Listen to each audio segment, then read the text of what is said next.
Vamos a analizar ahora el comportamiento del capacitor en el dominio de Laplace. Entonces, vamos a trabajar con un capacitor y en este caso tenemos el dominio del tiempo y el dominio de Laplace.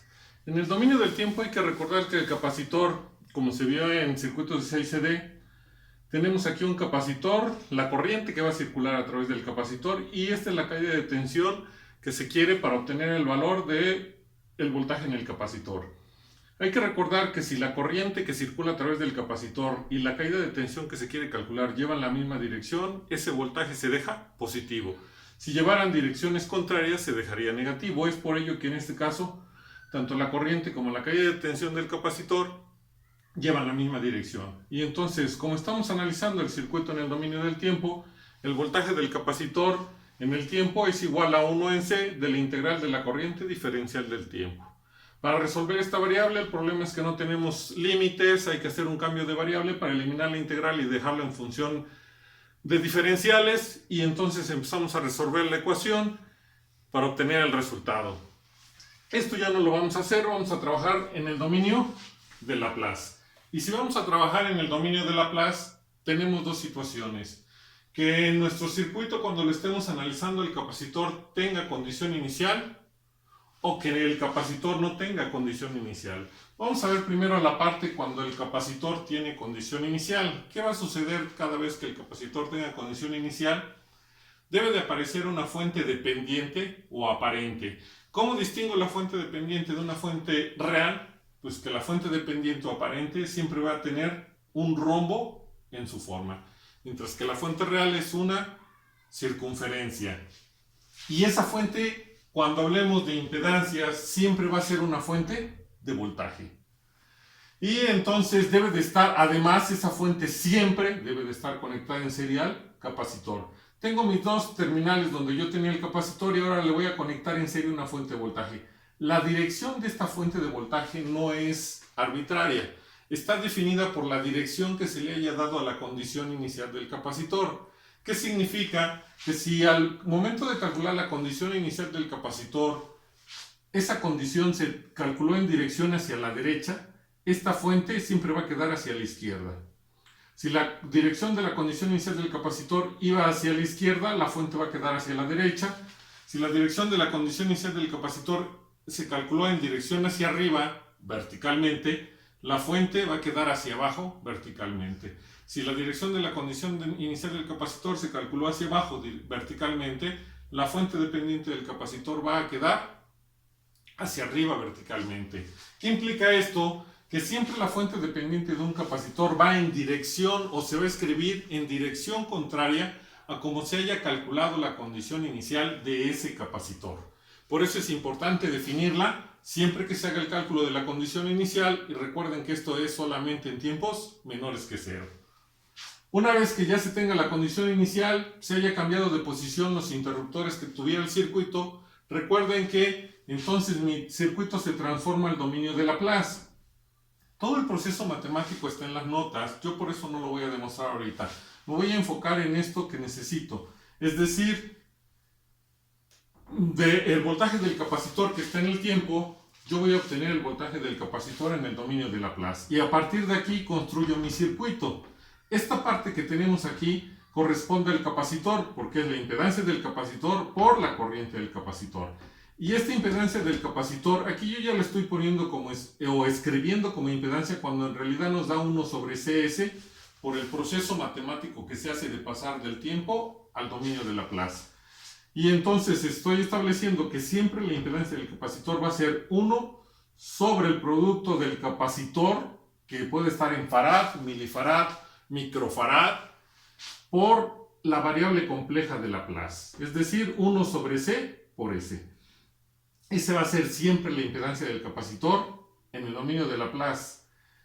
La fuente dependiente del capacitor siempre se va a obtener únicamente dividiendo entre la variable compleja de Laplace a la condición inicial que se obtuvo del capacitor. Y de esa manera tenemos a la fuente dependiente y al capacitor. Y como queremos calcular el voltaje del capacitor en el dominio de Laplace, entonces, ¿qué va a suceder? Primero, hay que establecer criterios. Todas las variables en el tiempo utilizan letras minúsculas, sobre todo manuscritas, para no confundirlas con las letras de molde y cometer errores, mientras que en el dominio de Laplace todas esas letras minúsculas se transforman a letras mayúsculas. Y toda esa variable del tiempo ahora es una variable en el dominio de Laplace. Y lo mismo va a suceder con todos los demás elementos. Entonces, ya tenemos estas variables transformadas al dominio de Laplace. Para calcular el voltaje del capacitor se va a hacer desde donde estaban las terminales. Teníamos originalmente estas terminales que no se perdieron. Esta terminal, si la quieren llamar A y esta B, sigue siendo esta la terminal A y la terminal B. ¿Cuál es la diferencia? Que como el capacitor tiene condición inicial, debe de tener en serie a él una fuente de voltaje que va a ir siempre en dirección contraria a como se haya calculado la condición inicial. Es por eso que ahora el voltaje del capacitor sigue abarcando de A hacia B, pero incluye la fuente dependiente. Y decimos que el voltaje del capacitor en el dominio de Laplace va a ser igual al voltaje propio del capacitor, que sería su impedancia por la corriente que circula a través de él, más el valor de la fuente dependiente del capacitor. ¿Y por qué sé que es más? Porque cuando calculemos una caída de tensión y tengamos fuentes y queramos voltaje, lo único que hay que observar es qué signo de esa fuente nos encontramos primero en el recorrido de la caída de tensión. Recuerden que esta flecha me indica que empiezo aquí y termino aquí. Es decir, empiezo en A y tengo que terminar en B. Cuando yo sigo esa trayectoria, el primer signo de la fuente que me encuentro es el positivo, por eso es que se suma esa fuente. Entonces, la fuente dependiente de un capacitor se suma. ¿Y qué tenemos? Bueno, pues que la impedancia o el voltaje del capacitor en el dominio de Laplace va a ser igual a la impedancia del capacitor, que es 1 sobre C por S, por la corriente que circula a través del capacitor, más el voltaje de la fuente dependiente del capacitor.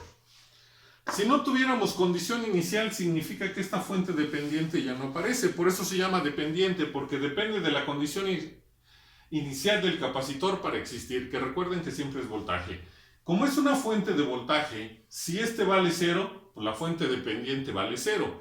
Y toda fuente de voltaje que vale 0 se considera como un cortocircuito. Y es por ello que tendríamos ahora este circuito, donde aquí hay un corto, pues puede estar aquí, aquí. Mientras es un alambre, entonces lo único que tenemos es el capacitor. Ya sabemos que la impedancia del capacitor es 1 sobre C por S, o el valor del capacitor en farad, milifarad o microfarad por la variable compleja de Laplace. Y para calcular el voltaje lo seguimos obteniendo del punto A hacia el punto B. Y te decimos que el voltaje del capacitor es la impedancia del capacitor por la corriente que circula a través del capacitor, porque estamos aplicando ley de Ohm. Y el voltaje del capacitor entonces va a ser 1 sobre C por S por la corriente que circula en el capacitor. Y entonces, con esto estaríamos definiendo cómo vamos a obtener el voltaje en un capacitor en el dominio de Laplace. Y también que la impedancia de un capacitor siempre se va a obtener a través de hacer la operación del inverso, o 1 sobre el valor del capacitor en farad, milifarad, microfarad, según sea el caso, por la variable compleja de Laplace. ¿Cuál es el detalle aquí? Que hay que trabajar muy bien el álgebra, ya que vamos a tener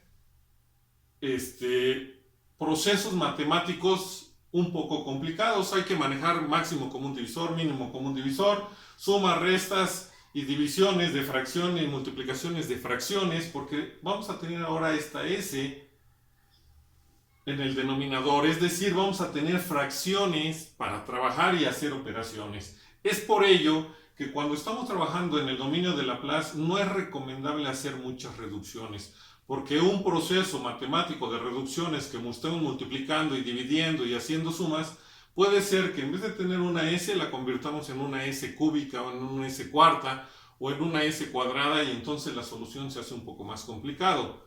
Por ello, se va a emplear el método de mallas cuando no es posible hacer un cálculo directo a través de un divisor de voltaje, un divisor de corriente o ley de Ohm. Entonces procedemos a aplicar el método de mallas para obtener la corriente del elemento y obtener su voltaje, que sería la forma más práctica de trabajar. Y como ahora ya conocemos la impedancia del capacitor, pues vamos a poder emplear Ley de Ohm, leyes de Kirchhoff, si se quisiera, tanto de voltaje como de corriente, método de mallas, método de nodos, pero como estamos trabajando con impedancias, no se puede aplicar el método de nodos porque tendríamos que transformar las impedancias en admitancias. Entonces, método de mallas, divisores de voltaje, divisores de corriente, superposición, intercambio de fuente, Thevenin y Norton. Tenemos una gran variedad para resolver el circuito y no solo ecuaciones diferenciales.